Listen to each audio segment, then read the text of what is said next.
ದೇಶ. ಇಷ್ಟು ಜನ್ಮಗಳ ಪುಣ್ಯದ ಫಲವೋ ಏನೋ ನಮಗೂ ಕೂಡ ಭಾರತದಲ್ಲಿ ಜನ್ಮ ದೊರಕಿರುವ ಜನ್ಮವನ್ನು ನಾವು ಸಾರ್ಥಕ ಮಾಡಿಕೊಳ್ಳಬೇಕು. ಮತ್ತು ಉಪನಿಷತ್ತುಗಳು ನಮಗೆ ಹೇಳುತ್ತೆ, ಕೆಲವು ಉಪನಿಷತ್ತುಗಳಂತೂ ಆರಂಭದಲ್ಲೇ ಆ ಪ್ರಶ್ನೆಯನ್ನು ತಗೊಳ್ಳುತ್ತೆ. ಕೇನೋಪನಿಷತ್ತು, ಶ್ವೇತಾಶ್ವತರ ಉಪನಿಷತ್ತು ಅಲ್ಲಿ ಹೇಳುವಾಗ ನಾವು ಯಾರು, ನಾವು ಯಾಕೆ ಬಂದಿದ್ದೇವೆ, ನಮ್ಮ ಒಂದು ಶರೀರ ಪಡೆದುಕೊಂಡರ ಉದ್ದೇಶ ಏನು, ಇವುಗಳನ್ನು ಕುರಿತು ಎಲ್ಲ ಅಂದರೆ ಸಮಾನ ಮನಸ್ಕರಾದವರು, ಈಗ ನಾವು ಸೇರಿದ್ದೇವಲ್ಲ ಹಾಗೆ ಸಮಾನ ಮನಸ್ಕರಾದವರು ಸೇರಿ ಒಬ್ಬರೊಬ್ಬರು ಪ್ರಶ್ನೆ ಮಾಡಿಕೊಳ್ಳೋದು, ಒಬ್ಬರೊಬ್ಬರು ಅವರಿಗೆ ಗೊತ್ತಿರುವ ಮಟ್ಟಿನ ಉತ್ತರವನ್ನು ಹೇಳೋದು.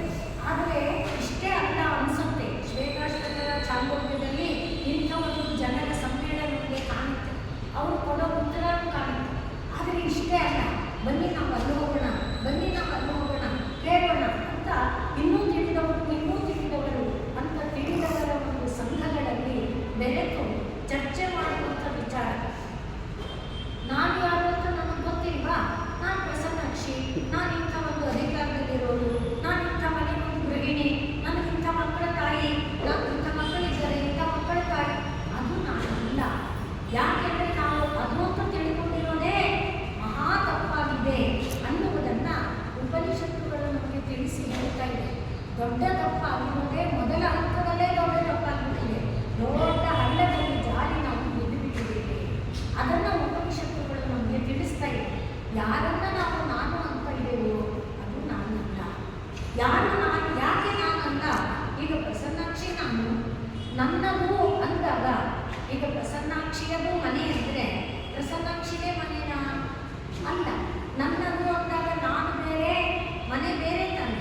ನನ್ನ ಕಣ್ಣು ಅಂದಾಗ ನಾನು ಬೇರೆ, ನನ್ನ ಕಣ್ಣು ಬೇರೆ ಅನ್ನುವುದನ್ನು ನಾನು ಭಾವಿಸಿದೆ.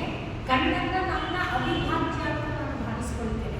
ಮನೆಯನ್ನು ಈಗ ಪೆನ್ನು, ನನ್ನ ಪೆನ್ನು ಅಂದರೆ ನನಗೆ ಗೊತ್ತಾಗುತ್ತೆ ನಾನು ಬೇರೆ, ಪೆನ್ ಬೇರೆ ಅಂತ. ಯಾಕೆ ಪ್ರತ್ಯಕ್ಷವಾಗಿ ಕಾಣಿ. ಆದರೆ ನನ್ನ ಕಣ್ಣು ಅನ್ನುವಾಗ ಪ್ರತ್ಯಕ್ಷ ನನಗೆ ಗೊತ್ತಾಗಲ್ಲ, ನಾನೇ ಕಣ್ಣು ಅಂತ ನಾನು ಅಂದ್ಕೊಳ್ತೇನೆ. ಆದರೆ ನಾನೇ ಕಣ್ಣ? ಖಂಡಿತ ಅಲ್ಲ. ಆದ್ದರಿಂದ ನಾನು ಅನ್ನುವುದು ಈ ಕಣ್ಣಲ್ಲ, ಕಿವಿಯಲ್ಲ, ಮನಸ್ಸಲ್ಲ, ಬುದ್ಧಿಯಲ್ಲ, ಇಂದ್ರಿಯಗಳಲ್ಲ, ಇದನ್ನೆಲ್ಲ ಮೀರಿ ಒಳಗಡೆ ಒಂದಿದೆ ಅನ್ನುವುದನ್ನು ಅರಿತವಲ್ಲ. ಅದು ಹಾಗೆ ಅರಿತವರು ಆ ಮಹಾತ್ಮರು ನಮಗೆ ನಾನು ಯಾರು ಎನ್ನುವ ತತ್ವವನ್ನು ಬೋಧಿಸಿ ತಿಳಿಸಿಕೊಟ್ಟರು. ಆದ್ದರಿಂದಲೇ ಇದು ಭಾರತವಾಗಿದೆ. ಅದೇ ಪರಾತ್ಪರ ವಸ್ತು, ಸರ್ವ ನಿತ್ಯ ನಿರಂಜನ ನಿರ್ವಿಕಲ್ಪವಾದಂಥ ನಿಷ್ಪ್ರಪಂಚವಾದಂಥ ಪರಂಜ್ಯೋತಿಯ ವಸ್ತು, ಆ ಪರಂಜ್ಯೋತಿ ವಸ್ತು ಸ್ವರೂಪ. ಆದ್ದರಿಂದಲೇ ಯಾರು ಕಂಡು ಇದು ನಾವು ತಪ್ಪು ತಿಳ್ಕೊಂಡಿದ್ದೇವೆ ಏನಂತ ಸುಮ್ಮನೆ ಹೇಳಿದ್ದಾರೆ ಅಂತ, ಸುಮ್ಮನೆ ಎಲ್ಲೋ ಯಾವ ಋಷಿಗೂ ಒಂದೇ ಒಂದು ಮಾತಾಡಿಲ್ಲ. ನಮಗೆ ಉಪನಿಷತ್ತುಗಳಲ್ಲಿ ಆಧಾರ ಸಿಕ್ಕತ್ತೆ. ಏನಪ್ಪ ನೀವು ಕಂಡಿದ್ದೀಯಾ? ಹಾಂ, ನಾನು ಕಂಡಿದ್ದೇನೆ ಅಂತ ಗಟ್ಟಿತನದಲ್ಲಿ ಉತ್ತರ ಕೊಡುವಂಥ ಋಷಿಗಳಿದ್ದಾರೆ. ಆದ್ದರಿಂದಲೇ ಅವರು ನಮಗೆ ಹೇಳುವಾಗ ನಾನು ಕಂಡೆ, ಜೀವನದ ಸಾರ್ಥಕತೆ ನನಗೆ ಗೊತ್ತಾಯಿತು, ಆದ್ದರಿಂದ ನೀವು ಕೂಡ ಸಾರ್ಥಕ ಮಾಡಿಕೊಳ್ಳುವ, ಹೀಗೆ ಬದುಕಬೇಡಪ್ಪ. ಜೀವನ ಬರೀ ಊಟ ನಿತ್ಯ ಆಸ್ತಿ ಅಂತಸ್ತುಗಳಲ್ಲ, ಬದುಕಿನ ಭವ್ಯತೆಯನ್ನು ಅರ್ಥ ಮಾಡಿಕೊಳ್ಳಿ. ನೀವೆಲ್ಲರೂ ಕೂಡ ಅವರು ಹೇಳಿದಂತೆ ಎಲ್ಲರೂ ಪರಮಾತ್ಮ, ಎಲ್ಲರೂ ಪರಮಾತ್ಮನ ವಸ್ತು, ಎಲ್ಲರಲ್ಲಿ ಪರಮಾತ್ಮ ತುಂಬಿದ್ದಾನೆ. ಇದನ್ನು ಕಾಣಿ. ಇಹಚೇದವೇದಿ ಅಥ ಸತ್ಯವಸ್ತಿ. ಅಪ್ಪ ಇದೇ ಸತ್ಯ, ಈ ಸತ್ಯವನ್ನು ತಿಳಿದುಕೊಳ್ಳಿ. ಇಲ್ಲಾಂದರೆ ಈ ದೃಷ್ಟಿ ಯಾಕೆ ಈ ಶರೀರ ಬಿದ್ದೋದ್ಮೇಲೆ ಮತ್ತೆ ಇದೇ ಥರ ಶರೀರ ಸಿಗುತ್ತೆ ಅಂತ ಗ್ಯಾರಂಟಿ ಇಲ್ಲ.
ಯಮೇ ವೈಶ ಪ್ರವೃತ್ತೆ ದೇವನೀವ ಮಧ್ಯ. ಯಾರು ಪರಮಾತ್ಮ ಯಾರನ್ನ ಆರಿಸ್ಕೊಳ್ತಾನೋ ಅವನಿಗೆ ಅದು ದೊರೆಯುತ್ತೆ. ಹಾಗಾದರೆ ಪರಮಾತ್ಮ ನಮ್ಮನ್ನು ಆರಿಸ್ಕೊಳ್ಬೇಕಾದ್ರೆ ನಾವೇನು ಮಾಡಬೇಕು? ಪರಮಾತ್ಮ ನಮ್ಮನ್ನು ಆರಿಸಿಕೊಳ್ಳುವಂಥ ನಡೆ ನುಡಿ ಆಚಾರ ವಿಚಾರಗಳನ್ನು ನಾವು ಹೊಂದಬೇಕು. ಆ ನಡೆ ನುಡಿ ಆಚಾರ ವಿಚಾರಗಳನ್ನು ನಾವು ಹೊಂದುವುದಕ್ಕೆ ಪ್ರಧಾನವಾದ ಮಾಧ್ಯಮವೇ ಸತ್ಸಂಗ. ಅದರಿಂದಲೇ ಕಪಿಲ ದೇವಹೂತಿ ತನ್ನ ತಾಯಿಗೆ ಹೇಳುವಾಗ, ಅಮ್ಮ ಸಂಘ ಸತ್ಸು ವಿಧೇಯ, ಸಂಘ ಮಾಡಬಾರ್ದು. ಯಾವುದರ ಸಂಘ ಮಾಡಬಾರ್ದು? ನಮ್ಮ ಇಂದ್ರಿಯಗಳ ಸಂಘ ಮಾಡಬಾರ್ದು. ನಮ್ಮ ಇಂದ್ರಿಯಗಳು ಬಯಸುವಂಥ ಭೋಗ ಭಾಗ್ಯಗಳ ಸಂಘ ಮಾಡಬಾರ್ದು. ಆದರೆ ಸಂಘ ಮಾಡಬೇಕು. ಯಾರ ಸಂಘ ಮಾಡಬೇಕು? ಸಂಘ ಸತ್ಸು ವಿಧೇಯ. ಯಾಕೆ? ಸಂಘ ದೋಷಹರಾಗಿದೆ. ಯಾವ ಸಂಘದಿಂದ ನಾವು ಭಯಪಟ್ಟಿದ್ದೇವೆ, ಯಾವ ಸಂಘ ಕಾಮ ಕ್ರೋಧ ಲೋಭ ಮೋಹ ಮದ ಮಾತ್ಸರ್ಯ ರಾಗ ದ್ವೇಷ 10 ಮನಗಳನ್ನು ಹೇಳ್ತಾರೆ ಮನಸ್ಸಿಗೆ. ಆ 10 ಮನಗಳು ಇರುವಲ್ಲಿಯವರೆಗೆ ನಾವು ಶುದ್ಧ ಆಗುವುದಿಲ್ಲ. ಆ 10 ಮನಗಳನ್ನು ಕಳೆದುಕೊಳ್ಳುವುದಕ್ಕೆ ಯಾವುದು ಸಾಧನ ಅಪ್ಪ ಅಂದರೆ ಈ ಸಂಘ ಇದೆಯಲ್ಲ, ಇಂದ್ರಿಯಗಳು ಮತ್ತು ವಸ್ತುಗಳ ಒಡನೆ ನಮಗಿರುವ ಸಂಬಂಧ. ಆ ಸಂಬಂಧವನ್ನು ಕಳೆದುಕೊಳ್ಳೋದೇ ಪ್ರಧಾನವಾದ. ಆ ಸಂಬಂಧವನ್ನು ಕಳೆದುಕೊಳ್ಳೋದಕ್ಕೆ ಸತ್ಸಂಗ. ಆದ್ದರಿಂದ ಅಮ್ಮ ಸಂಘ ಸತ್ಸು ವಿಧೇಯ, ಸಜ್ಜನರಲ್ಲಿ ಸಂಘ ಮಾಡಬೇಕಮ್ಮ. ಯಾಕೆ ಅಂದರೆ ಸಂಘ ದೋಷ ಆಗುತ್ತದೆ. ಅವರು ಈ ಸಂಘವನ್ನು ದೂರ ಮಾಡ್ತಾರೆ. ಸಂಘದಿಂದ ಉಂಟಾಗುವ ದೋಷವನ್ನು ದೂರ ಮಾಡಿ, ನೀನೇನು ನೋಡ್ತಾ ಇದ್ದೀಯೇ ಅದೇ ಪರಮಾತ್ಮ ಅಪ್ಪ, ನೀನೇನು ಕೇಳ್ತಾ ಇದೆಯೇ ಅದೇ ಪರಮಾತ್ಮ ಅಪ್ಪ, ನೀನೇನು ಮಾತಾಡ್ತಾ ಇದೆಯೇ ಅದೇ ಪರಮಾತ್ಮನ ನಾಮವಪ್ಪ, ನೀನೇನು ಊಟ ಮಾಡ್ತಾ ಇದೆಯೇ ಅದೇ ಪರಮಾತ್ಮನ ರಸ. ಆ ರೀತಿಯಾದ ತತ್ವ ಯಾವುದನ್ನು ಕಣ್ಣು ಕಿವಿ ಮೂಗುಗಳಿಂದ ನಾವು ಭಾವಿಸಿ ಸಂಘವನ್ನು ಹೊಂದಿ ನಾನು ನನ್ನದೆನ್ನುವ ಭಾವದಲ್ಲಿ ಸಿಲುಕಿ ರಾಗದ್ವೇಷದ ಮಲವನ್ನು ಹೊತ್ಕೊಳ್ತಾ ಇದ್ದೀವಿ. ಆ ಮಲವನ್ನು ತಿರುಗಿಸಿ ಇದು ದೇವರು, ಇದು ದೇವರು ಅನ್ನುವ ತತ್ವವನ್ನು ಕಂಡುಕೊಳ್ಳುವಂಥ ಒಂದು ಸಂಘ. ಅದೇ ಆಡುಪಾಡು ಅಂದರೆ ಸದಾ ಕಾಲದಲ್ಲಿ ನೋಡಿದ್ದೆಲ್ಲವನ್ನ ಪರಮಾತ್ಮ ಎಂಬ ಭಾಗದಲ್ಲಿ, ಕೇಳಿದ್ದೆಲ್ಲವನ್ನ ಪರಮಾತ್ಮ ಎಂಬ ಭಾಗದಲ್ಲಿ. ಭಾಗವತದಲ್ಲಿ ನಾವು ಇದನ್ನು ಹೆಜ್ಜೆ ಹೆಜ್ಜೆಯಲ್ಲಿ ನೋಡುತ್ತೇವೆ. ಲಲಿತಾ ಸಹಸ್ರನಾಮದಲ್ಲಿ ಕೂಡ ಅನೇಕ ನಾಮಗಳು, ವಿಷ್ಣು ಸಹಸ್ರನಾಮದಲ್ಲಿ ಅನೇಕ ನಾಮಗಳು ನಮಗೆ ಆ ತತ್ವವನ್ನು ತೋರಿಸುತ್ತೆ. ಸ್ತೋತ್ರ ಅನ್ನೋದ ನಾವು ಹೇಳಿಕೊಂಡಿದ್ದೇವೆ. ನಾಮ, ರೂಪ, ಗುಣ, ವಿಭವ, ಮಹಾತ್ಮ್ಯ ಇವುಗಳನ್ನು ತಿಳಿಸಿಕೊಟ್ಟಾಗ ಅದು ಸ್ತೋತ್ರ ಆಗುತ್ತೆ. ಕೇವಲ ನಾವು ಗುಣಿ ಅನ್ನುವ ಗುಣಿಯಲ್ಲೋ ಆದವನಲ್ಲಿರುವ ಗುಣವನ್ನಲ್ಲ, ಆ ಗುಣಿಯ ನಾಮ, ಆ ನಾಮದಲ್ಲಿ ಆ ನಾಮದಿಂದ ಕಾಣುವಂಥ ಒಂದು ರೂಪ, ಆ ರೂಪದ ವೈಭವ, ಆ ರೂಪ ಯಾತಕ್ಕಾಗಿ ಎತ್ತಿದ ಪರಮಾತ್ಮ, ಅದರಲ್ಲಿರುವಂಥ ತತ್ವ ಏನು, ಅದರಿಂದ ನಾವು ಪಡ್ಕೊಳ್ಳುವಂಥ ಮಹಿಮೆ ಏನು, ವೈಭವ ಏನು, ಈ ಎಲ್ಲವನ್ನ ಸೇರಿದಾಗ ಅದು ಸ್ತೋತ್ರ ಆಗುತ್ತೆ. ಆ ರೀತಿಯಲ್ಲಿ ಲಲಿತಾ ಸಹಸ್ರನಾಮ, ವಿಷ್ಣು ಸಹಸ್ರನಾಮಗಳಲ್ಲಿ ಕೂಡ ಪರಮಾತ್ಮನ ಈ ನಾಮ ಲೀಲೆ ವೈಭವಗಳನ್ನು ನಾವು ನೋಡುವಾಗ ಅಲ್ಲಿ ಹೇಳುವುದು ಕೂಡ, ನೀನು ಯಾವ ಪ್ರಪಂಚವನ್ನು ನೋಡ್ತಾ ಇದೆಯೇ ಅದನ್ನೇ ಇಟ್ಕೊಪ್ಪ, ಅದರ ಮೂಲಕ ಒಳಗೆ ಬಾ. ಒಂದು ಹೂವನ್ನು ನೋಡ್ತೀಯ, ಹೂವಿನ ಅಂಗವನ್ನು ನೋಡು, ಇಷ್ಟು ಚೆನ್ನಾಗಿ ದಳಗಳ ಜೋಡಣೆ ಇದೆ, ಎಂಥ ಸುಂದರವಾದ ಬಣ್ಣಗಳ ಸಂಯೋಗ ಇದೆ, ಎಂಥ ಸುಂದರವಾದ ಪರಿಮಳ, ಎಲ್ಲಿರುವಂತಹ ಯಾರು ಇದಕ್ಕೆ ಜೋಡಿಸಿದವರು? ದೇವರೇ, ಇದು ನೀನು. ಹಾಗೆ ನೋಡಿದ ಪ್ರತಿಯೊಂದರ ಮೂಲಕ ದೇವರ ಕಡೆಗೆ ಸಾಗಬೇಕು ಎನ್ನುವ ತತ್ವವನ್ನೇ ಎಲ್ಲ ಸ್ತೋತ್ರಗಳು ಕೂಡ ನಮಗೆ ತಿಳಿಸಿದೆ. ಅದನ್ನೇ ನಮ್ಮ ಆಳ್ಮಾರುಗಳು ತಾವು ಕೂಡ ಅದನ್ನು ಅನುಭವಿಸ್ತಾ ಯಾವಾಗಲೂ ಪರಮಾತ್ಮ ಪ್ರಪಂಚದಲ್ಲೇ ಮುಳುಗಿ ಆತ್ಮಗಳೇ ಅವರನ್ನು ಆಳುವ, ಅಂದರೆ ಪರಮಾತ್ಮನ ಭಗವದ್ ಅನುಭವದಲ್ಲಿ ಮುಳುಗಿದಂಥವರು ಅನ್ನುವುದಾಗಿ ಅದರ ಒಳಗೆ ಮುಳುಗಿ ತಾವು ಮುಳುಗಿದ್ದನ್ನು ಈಗ ತಾನೇ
ಆಳ್ವ ಪ್ರಸಿದ್ಧವಾಗಿ ಭೂತಂ ಸರಶ್ಚ ಮಹದಾಹ್ವಯ ಭಟ್ಟನಾಥ ಶ್ರೀ ಭಕ್ತಿ ಸಾರ ಕುಲಶೇಖರ ಯೋಗಿ ಮಹಾನ್ ಭಕ್ತಾಂದ್ರಿವೇಣಿ ಪರಕಾಲ ಯತೀಂದ್ರ ಮಿಶ್ರಾನ್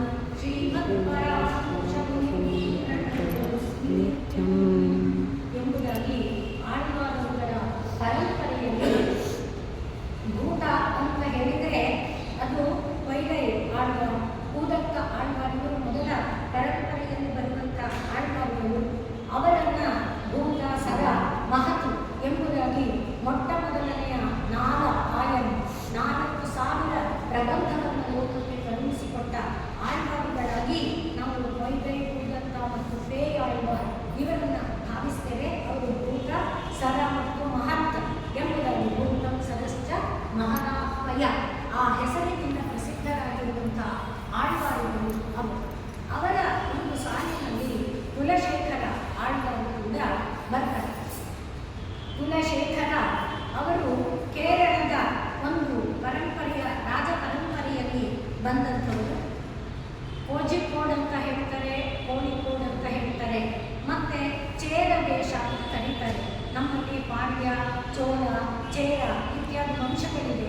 ಆ ಚೇರ ವಂಶದ ರಾಜ ಪರಂಪರೆಯಲ್ಲಿ ಬಂದವರು ಅಂತಾರೆ. ಇವರ ಕಾಲವನ್ನು 9ನೇ ಶತಮಾನ ಎಂಬುದಾಗಿ ಸ್ವಲ್ಪ ಮಟ್ಟಿಗೆ ಹೇಳ್ತಾರೆ. ಇವರು ರಾಜ ವಂಶಕ್ಕೆ ಸೇರಿದಂಥವರು. ಇವರ ತಂದೆ ದೃಢವ್ರತ. ಅವರು ಹೆಸರಿಗೆ ತಕ್ಕಂತೆ ಅವರು ಕೂಡ ದೃಢವ್ರತರೇ. ನಾವು ಇದೇ ಸಭೆಯಲ್ಲಿ ಭಾಗವತವನ್ನು, ನಾರಾಯಣೀಯವನ್ನು ಓದುವಾಗ ಗಮನಿಸಿದಂಥ ಒಂದು ಅಂಶ ಇದೆ.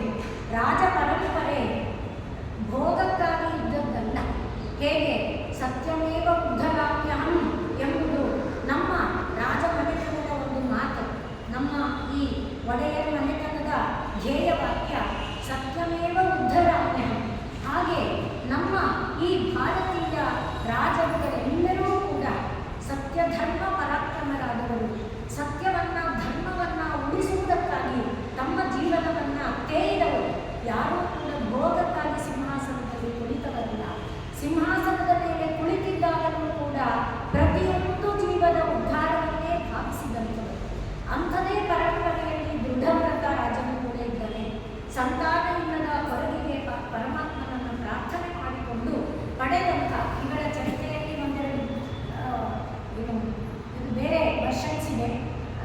ನನಗೆ ಬೇರೆ ವರ್ಷವನ್ನು ಬಿಟ್ಟು ಒಂದು ವರ್ಷವನ್ನು ಮಾತ್ರ ಹೇಳ್ತಾ ಇದ್ದೇನೆ.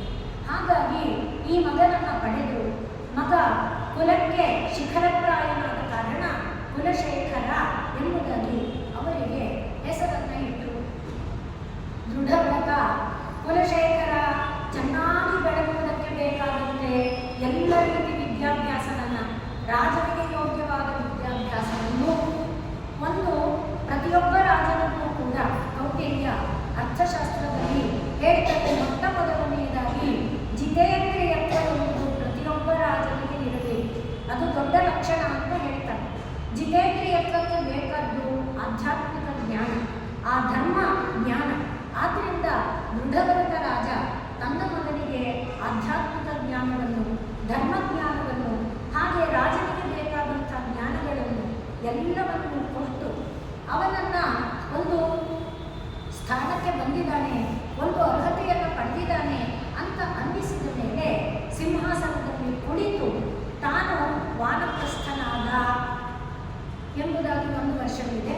ಇನ್ನೊಂದು ವರ್ಷದಲ್ಲಿ ಚಿಕ್ಕ ವಯಸ್ಸಿನಲ್ಲೇ ಆತ ಶರೀರ ತ್ಯಾಗ ಮಾಡಿದರು ಅಂತ ಇದೆ. ಏನೋ ಒಟ್ಟಿನಲ್ಲಿ ಈಗ ಕುಲಶೇಖರನಿಗೆ ತಂದೆಯ ಮಾರ್ಗದರ್ಶನ ಇಲ್ಲ. ಅದೊಂದು ಪಾಯಿಂಟ್. ಕುಲಶೇಖರ ರಾಜ್ಯವನ್ನು ಆಳ್ತಾ ಇದ್ದಾರೆ. ಧರ್ಮಮಯವಾದ ಬದುಕನ್ನು ಬದುಕಬೇಕು ಅಂತ ಭಾವಿಸಿಕೊಂಡಿದ್ದಾರೆ. ಇವರು ಪರಮಾತ್ಮನ ಕೌಸ್ತುಭ, ಎದೆಯಲ್ಲಿ ಬೆಳೆಯುವ ಕೌಸ್ತುಭ ಒಂದು ಅದರ ಅಂಶಾವತಾರ ಎಂಬುದಾಗಿ ಹೇಳ್ತಾರೆ. ಹಾಗೆ ಅವರು ಧರ್ಮಶಾಸ್ತ್ರ, ಅರ್ಥಶಾಸ್ತ್ರ ಮೊದಲಾದ ಶಾಸ್ತ್ರಗಳಲ್ಲಿ ನಿಪುಣರಾಗಿ ರಾಜಭೋಗವನ್ನು ಕಡೆಗಣಿಸಿ ಧರ್ಮ ಮಾರ್ಗದಿಂದ ಪ್ರಜೆಗಳನ್ನು ಸಾಕ್ತಾ ಇರುವಾಗ ಉದ್ಧವ ಹೇಳ್ತಾನೆ ಪರಮಾತ್ಮನಿಗೆ, ನಮ್ಮ ಬದುಕು ಹೇಗಿರಬೇಕಪ್ಪ ಅಂದರೆ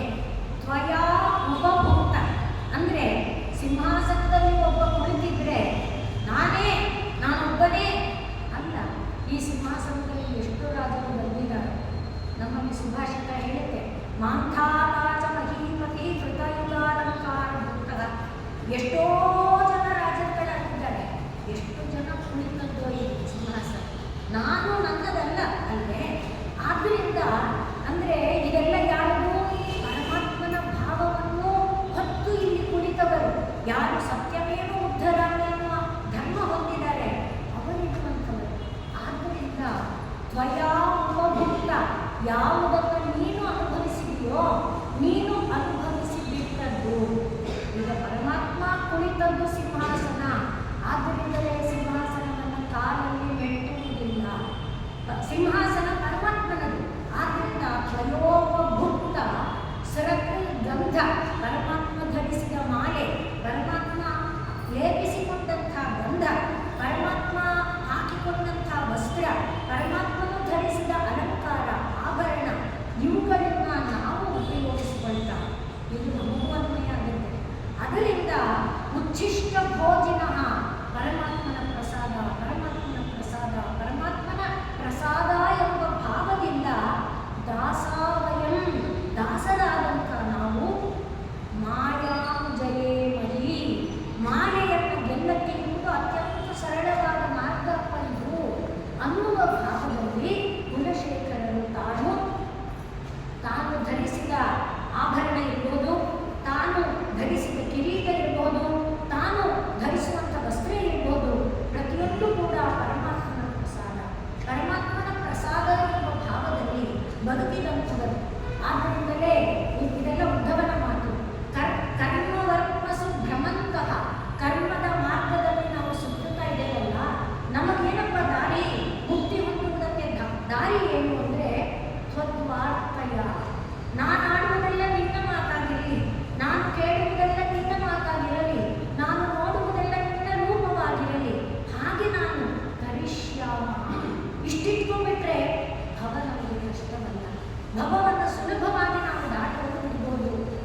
ಶೇಷ ಪರ್ಯಂತ ಭಾಗೆ ನಿದ್ರಾ ಮುದ್ರಾಭಿರಾಮಂ ತಟಿ ಮುಕುಟ ಶಿರ ಪಾದ ವಿನ್ಯಸ್ತ. ಅಲ್ಲಿ ಪರಮಾತ್ಮನ ಪಾದಾರವಿಂದಗಳ ಸೇವೆಯನ್ನು ಮಾಡ್ತಾ ಇರುವಂಥ ಆ ತಾಯಿ ಲಕ್ಷ್ಮೀದೇವಿ ಒಳಗೊಂಡು ಹಸ್ತಂ ಪದ್ಮಾಧಾತ್ರೀಕರಾಭ್ಯಾಂ ಪರಿಚಿತ ಚರಣಂ ರಂಗರಾಜಂ ಭಜೆ. ಎಂದಿಗೆ ನಾನು ಆ ರಂಗರಾಜನನ್ನು ನೋಡ್ತೇನೆ, ಎಂದಿಗೆ ನಾನು ಅವನ ಪಾದಾರವಿಂದಗಳ ದರ್ಶನವನ್ನು ಮಾಡ್ತೇನೆ ಎಂಬುದಾಗಿ ಕಾವೇರಿ ತೀರದಲ್ಲಿರುವಂಥ ಹುಲಿನ ಮರಳುಗಾಡಿನಲ್ಲಿ ನಾನು ಸತ್ಸಂಗದವರೆಲ್ಲ ಇರುವಂಥ ಪರಮಾತ್ಮನನ್ನು ದರ್ಶನ ಮಾಡ್ತಾ ಇರುವಂಥವರ ಒಂದು ಎಂದಿಗೆ ನನಗೆ ಹಾಗೆ ದಿವ್ಯ ಕ್ಷೇತ್ರಗಳಲ್ಲೇ ಚಿಂತನೆ. ಅದರಲ್ಲಿ ಈ ಶ್ರೀರಂಗ ಕ್ಷೇತ್ರಕ್ಕೆ ಅವರಿಗೆ ತುಂಬ ಅಭಿಮಾನ. ತಿರುಮಲೆಯಲ್ಲೂ ಕೂಡ ಹೇಳ್ತಾರೆ, ತಿರುಮಲೆಯಲ್ಲಿ ತಿರುಮಲೆಯಲ್ಲಿ ನಾವು ನೋಡುವಾಗ ಅವರು ಹೇಳ್ತಾರೆ, ಇದರಲ್ಲಿ ತಿರುಪತಿ ಕ್ಷೇತ್ರದಲ್ಲಿ ಒಂದ್ಸಲಿ ಏನೋ ನೋಡಿದಾಗ ಈ ಹಕ್ಕಿಯಾಗಿ ನಾನು ಈ ತಿರುಪತಿ ಕ್ಷೇತ್ರದಲ್ಲಿ ಇರಬಾರ್ದ, ಇನ್ನೊಂದ್ಸಲಿ ಸ್ವಾಮಿ ಪುಷ್ಕರಣಿಯಲ್ಲಿ ಮುಳುಗಿದ್ರು ಅಲ್ಲಿ ಮೀನು ಕಾಣಿತು, ಈ ಮೀನಾಗಿ ನಾನು ಇರಬಾರ್ದ. ಹಾಗೆ ತಿರುಮಲೆ ಕ್ಷೇತ್ರದಲ್ಲಿ ಏನೇನು ನೋಡ್ತಾರೆ, ಇದಾಗಿ ನಾನು ಇರಬಾರ್ದ ಅನ್ಕೊಳ್ತಾ ಇದ್ರು. ಹಾಗೆ ಒಳಗೆ ಬಂದು ಆ ಶ್ರೀನಿವಾಸನ ದರ್ಶನವನ್ನು ಮಾಡುವಾಗ ಭಕ್ತರೆಲ್ಲರೂ ಆ ಹೊಸಲನ್ನ ಬಾಗಿ ಬರ್ತಾರಲ್ಲ, ಪ್ರತಿಯೊಬ್ಬರೂ ದಾಟಿ ಬರುವ ಹೊಸಲು, ಆ ಹೊಸಲನ್ನ ನೋಡಿದಾಗ ಹೊಸಲಲ್ಲಿ ಮುಖವನ್ನು ಇಟ್ಟು ನಿನ್ನನ್ನೇ ಹೀಗೆ ನೋಡ್ತಾ ನಾನು ಪಡಿಯಾಯಿ ಕಿಡಿದು, ಅಂದ್ರೆ ಈ ಒಂದು ಹೊಸನಾಗಿ ನಾನು ಬೆದ್ದು ಪಡಿಯಾಯಿ ಕಿಡಿದು ಮುನ್ ಅವಳವಾಯಿ ನಿನ್ನ ಆ ಅವಳದ ಬಾಯನ್ನು ನೋಡ್ತಾ ನನ್ನ ಬದುಕನ್ನು ಕಳೆಯುವಂತೆ ಮಾಡಿರಲಿಲ್ಲ ಸ್ವಾಮಿ. ಆ ರೀತಿಯಾಗಿ ಸದಾ ಭಗವಂತನ ಚಿಂತನೆ. ಹಾಗೆ ಕದವಾಹಂ ಕಾವೇರಿ ವಿಮಲ ಸಲಿಲೆ ಗೀತ ಪರಿಶೋಭನೆ ತತ್ತೀರೆ ಮದನ ಪರಿವರ್ಗ ಸೋಯಂ ಸಮತೆ ಕದಾವ ಪುಣ್ಯೇ ಮಹತಿ ಪುಣ್ಯೇ ಮಂಗಲ ಗುಣಧನೆ ಯಾವಾಗ ಹೀಗೆ ಸದಾ ಚಿಂತೆ ಕುಲಶೇಖರರು. ಇದನ್ನ ನೋಡಿ ಮಂತ್ರಿಗಳಿಗೆ ಎಂಥ ರಾಜ್ಯ ಸಹವಾಸ ಇದೆ, ಇಂಥ ರಾಜ್ಯ ಇದ್ದರೆ ರಾಜ್ಯ ಕೆಡೋದಿಲ್ಲ, ಯಾವ ಶತ್ರುವನ್ನು ಆಕ್ರಮಣ ಮಾಡೋಕ್ಕಾಗಲ್ಲ. ಯಾಕೆಂದ್ರೆ ಇದು ಅಂಥ ಪವರ್ಫುಲ್ ಫೆನ್ಸಿಂಗ್, ಅಂಥ ಪವರ್ಫುಲ್ ಕೋಟೆ, ಯಾರೊಬ್ಬರೂ ಮುಟ್ಟುವುದಕ್ಕೆ ಸಾಧ್ಯ ಇಲ್ಲ. ನೀಲಶ್ಯಾಮ ಅಂತ ಒಬ್ಬ ರಾಜನ ಕಥೆಯನ್ನ ಉತ್ತರ ಭಾರತದಲ್ಲಿ ನಾವು ನೋಡ್ತೇವೆ. ಅವನು ಹೀಗೆ ಭಾವಿಸ್ತಾ ಇರ್ತಾನೆ, ಆದರೆ ಒಂದು ದಿವಸವೂ ಕೂಡ ಪರಮಾತ್ಮನ ಪೂಜೆಯನ್ನು ಮಾಡದೆ ಇರುವವನಲ್ಲ. ಒಂದು ದಿವಸ ಇವನ ಈ ಒಂದು ದೌರ್ಬಲ್ಯವನ್ನು ತಿಳಿದು ಶತ್ರು ರಾಜ ಇವನ ರಾಜ್ಯವನ್ನು ಆಕ್ರಮಣ ಮಾಡಕ್ಕೆ ಬಂದಿದ್ದಾನೆ. ಎಲ್ಲ ಪ್ರಜೆಗಳು ಕೂಡ ಬಂದು ಮರೆ ಇಡ್ತಾ ಇದ್ದಾರೆ, ಹತ್ತಿರ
ನಾವು ಎಷ್ಟು ಬೇಡ ಒಂದು ಶಿವ ದೇವಾಲಯವನ್ನು ಇಟ್ಟಿದ್ದಾರೆ.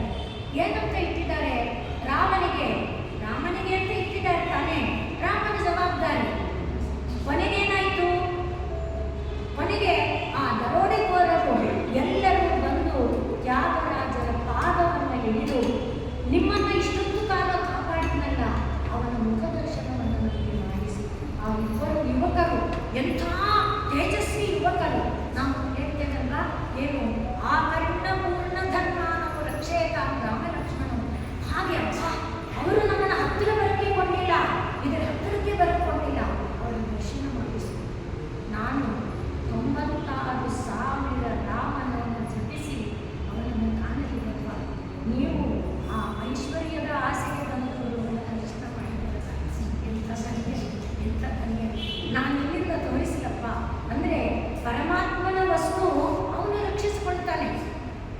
ಅವನ ವಸ್ತುವನ್ನ ಯಾರು ಕೊಟ್ಟಕ್ಕೆ ಸಾಧ್ಯ ಇಲ್ಲ. ಕುಲಶೇಖರರ ಈ ಭಾವ ಮಂತ್ರಿಗಳಲ್ಲಿ ಇಲ್ಲ, ಅಂದರೆ ಅಷ್ಟು ಮಟ್ಟಿನದಿಲ್ಲ. ಆದ್ದರಿಂದ ಅವರಿಗೆ ಏನು ಗೊತ್ತು ಈ ರಾಜನ ಸಹವಾಸ, ದಿನ ಇದೇ ತರಹ ಕಳ್ಳೋಗ್ತಾ ಇದೆಯಲ್ಲ ಅಂತ ಒದ್ದಾಡ್ತಾ ಇದ್ದಾರೆ. ಹಾಗೆ ಒದ್ದಾಡ್ತಾ ಇರುವಾಗ ಹೇಗಾದರೂ ಮಾಡಿ ಈ ರಾಜನ ಈ ಪಿತ್ತ ತಪ್ಪಿಸ್ಬೇಕು ಅನ್ನೋದಕ್ಕೆ ಅವರು ಬೇರೆ ಬೇರೆ ರೀತಿಯ ಉಪಾಯಗಳನ್ನು ಮಾಡ್ತಾ ಇದ್ರು.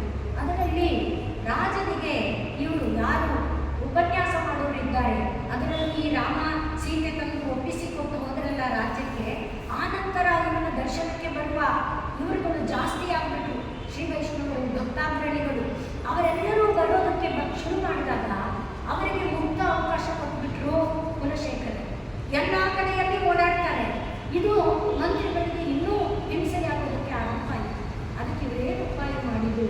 ರಾಜ ಇವರನ್ನ ಇಷ್ಟು ಮಟ್ಟಿಗೆ ಗೌರವಿಸ್ತಾನಲ್ಲ, ಏನಾದರೂ ಮಾಡಬೇಕು ಅಂತ ಒಂದು ದಿವಸ ಅರಮನೆಯಲ್ಲಿ ಅಂತಃಪುರದಲ್ಲಿ ಒಳಗಡೆ ಬಚ್ಚಿಟ್ಟಿದ್ದ ಒಂದು ಶ್ರೇಷ್ಠವಾದ ಅನರ್ಘ್ಯ ರತ್ನ ಹಾರವನ್ನು ತಗೊಂಡು ಬಚ್ಚಿಟ್ಬಿಟ್ರು. ಆಮೇಲೆ ಬಂದು ರಾಜನಿಗೆ ಹೇಳಿದ್ರು, ಎಲ್ಲರಿಗೆ ನೀವು ಎಲ್ಲ ಕಡೆ ಓಡಾಡೋದಕ್ಕೆ ಅವಕಾಶ ಕೊಟ್ಟಿದ್ದೀರಿ, ನಿಮ್ಮ ಈ ಒಂದು ಭಾಗವತೋತ್ತಮರು ಏನು ಕೆಲಸ ಮಾಡಿದ್ದಾರೆ ನೋಡಿ, ಎಂಥ ಕಳ್ಳತನವನ್ನು ಮಾಡಿದ್ದಾರೆ ಅಂತ ಹೇಳಿ ತಕ್ಷಣ ಕುಲಶೇಖರರು ಕಣ್ಣೀರನ್ನು ನಡೆಸೋದಕ್ಕೆ ಆರಂಭ ಮಾಡಿದರು. ಭಾಗವತರ ನಿಂದೆ ಮಾಡ್ತಾ ಇದ್ದೀರಲ್ಲಪ್ಪ, ಭಾಗವತರು ಅಂಥವರಲ್ಲ, ಭಾಗವತರು ಅಂಥವರಲ್ಲ. ಆಗಲಿ, ನೀವು ಹೇಳಿದಂತೆ ಪರೀಕ್ಷೆ ನಡೀಲಿ ಅಂತ ಹೇಳಿ ಯಾರು ಕಳ್ಳ ಅನ್ನೋದನ್ನು ರಾಜನಾದವನ್ನು ಶಿಕ್ಷಿಸಬೇಕಲ್ವಾ? ನಾನು ಅಧರ್ಮಿಯಲ್ಲ, ನಾನು ಅಸತ್ಯ ಪರಿಪಾಲಕನಲ್ಲ, ಸತ್ಯಧರ್ಮ ಪರಿಪಾಲಕ.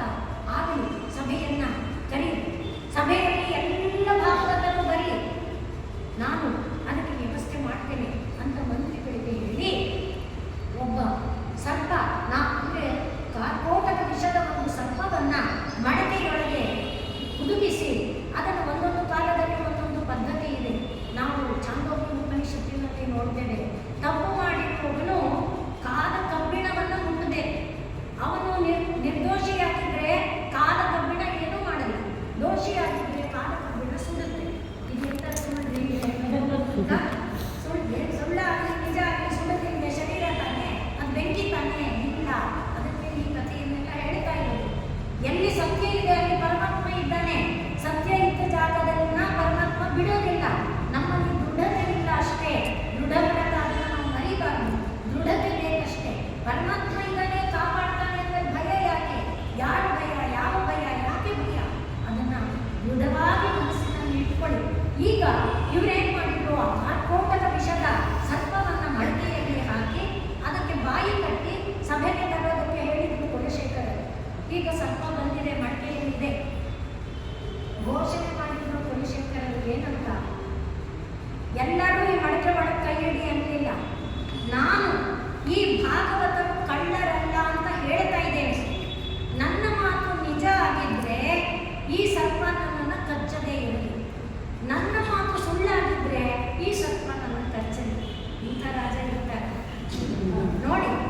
ಹಾಗೆ ಹೇಳಿ ಮಡಕೆಯ ಬಾಯಿ ತೆಗೆದು ಬಾಯೊಳಗೆ ತಮ್ಮ ಕೈಯನ್ನು ಇಟ್ಟರು. ಸರ್ಪ ಏನು ಮಾಡಲಿಲ್ಲ, ಸುಮಾರು ಹೊತ್ತು ಕೈ ಇಟ್ಕೊಂಡೇ ಇದ್ರು. ಕೊನೆಗೆ ಸರ್ಪ ಮಡಕೆಯಿಂದ ಆಚೆ ಬಂತು. ಅಪರಾಧಿಗಳಿದ್ದರೆ ಏನಾದರೂ ಮಾಡಿದಿರ್ತಾನೆ. ಯಾವ ಭಾಗವತೋತ್ತಮನ ಕಡೆಗೂ ಹೋಗಲಿಲ್ಲ, ಸೀದಾ ತಾನು ತನ್ನ ನೆಲೆಗೆ ಹೋಗಿ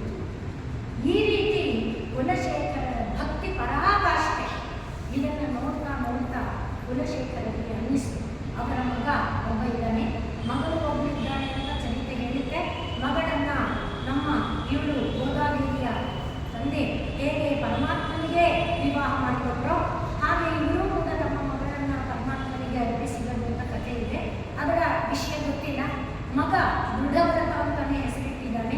ಆದ್ದರಿಂದ ಆ ದೃಢವ್ರತನಿಗೆ ರಾಜ್ಯಭಾರವನ್ನು ವಹಿಸಿ ಈ ಮಂತ್ರಿಗಳು ಈ ರಾಜ್ಯದ ಕಾಟ ಸಾಕು, ನಾನಿನ್ನು ಪರಮಾತ್ಮನ ಸ್ಮರಣೆಯೊಳಗೆ ನಿತ್ಯ ನಿರಂತರವಾಗಿ ಬದುಕೋದಕ್ಕೆ ಅಪೇಕ್ಷಿಸ್ತೇನೆ ಅಂತ ಹೇಳಿ ರಾಜ್ಯವನ್ನು ತ್ಯಾಗ ಮಾಡಿ ಅವರು ಪರಮಾತ್ಮ ಭಾವದಲ್ಲಿ ಉಳಿದಿದ್ದರು ಎಂಬುದಾಗಿ ಅವರ ಚರಿತ್ರೆಯನ್ನು ನಾವು ನೋಡ್ತೇವೆ. ಅಂತ ಮಹಾಮಹಿಮರಾದಂಥ ಭಾಗವತೋತ್ತಮರಾದಂಥ ಕುಲಶೇಖರರು ರಚಿಸಿರುವಂಥ ಒಂದು ಕೃತಿ ಈ ಮುಕುಂದ ಮಾಲ. ಮುಕುಂದ ಮಾಲ ಹೆಸರೇ ಮುಕುಂದನಿಗೆ ಅರ್ಪಿಸಿದಂಥ ಮಾಲೆ. ಈ ಅರ್ಪಿತವಾದ ಮಾಲೆ ಏನಾಗಬೇಕು? ಮೊದಲೇ ನಾವು ಉದ್ಧವನ ಮಾತನ್ನು ಹೇಳಿದಂತೆ ತ್ವಯೋಪಭುಕ್ತ ಸದ್ಗಂಧ ಪರಮಾತ್ಮನಿಗೆ ಅರ್ಪಿಸಿದ ಮಾಲೆ. ಈ ಪುಷ್ಪಗಳೆಲ್ಲವೂ ಒಂದು ಮಾಲೆಯಾಗಿ ಪರಮಾತ್ಮನಿಗೆ ಅರ್ಪಿತವಾದಾಗ ಮುಕುಂದ ಅಂದರೆ ಮುಕ್ತಿದಾಯಕ, ಆ ಎಲ್ಲ ಜೀವಿಗಳ ಮುಕ್ತಿಗೆ ಸಾಧಕವಾಗಬೇಕು. ಹಾಗೂ ಪರಮಾತ್ಮನಿಗೆ ಅರ್ಪಿತವಾದ ಆ ಮಾಲೆಯಿಂದ ಯಾವ ಒಂದು ಪ್ರಾಪಂಚಿಕ ಬಂಧ ನಮ್ಮನ್ನು ಸೆಳೀತಾ ಇದೆ, ಎಷ್ಟು ನಾನು ಎಲ್ಲರಿಗೂ ಆಸೆ ಇದೆ ಬಿಡಬೇಕು ಅಂತ, ಬಿಡಕ್ಕಾಗಲ್ಲ, ಏನು ಮಾಡೋದು?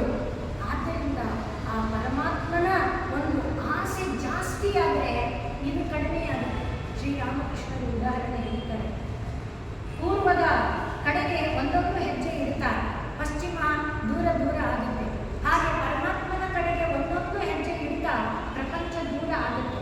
ಆ ರೀತಿಯಾಗಿ ಪರಮಾತ್ಮನಲ್ಲಿ ಭಕ್ತಿ ದೃಢವಾಗುವಂಥ ಒಂದೊಂದು ಶ್ಲೋಕಗಳು ಕೂಡ ಈ ಮುಕುಂದ ಮಾಲೆಯಲ್ಲಿದೆ. ಅದನ್ನು ನಾವು ಪ್ರತಿದಿನವೂ ಎಷ್ಟು ಸಾಧ್ಯ ಅವುಗಳನ್ನು ಅನುಸಂಧಾನ ಮಾಡಿಕೊಳ್ಳೋಣ. ಇವತ್ತು ಮೊದಲನೆಯ ಶ್ಲೋಕವನ್ನು ಹೇಳಿಕೊಳ್ಳೋಣ. ಅದರಲ್ಲಿ ಗುಷ್ಯತೆ ಯಸ್ಯ ಮೊದಲನೇ ಶ್ಲೋಕ ಆಗಿದೆ. ಅದು ಕುಲಶೇಖರನ ಶ್ಲೋಕವಲ್ಲ. ಅದನ್ನು ತಿಳಿದಂಥವರು ಹೇಳ್ತಾರೆ 12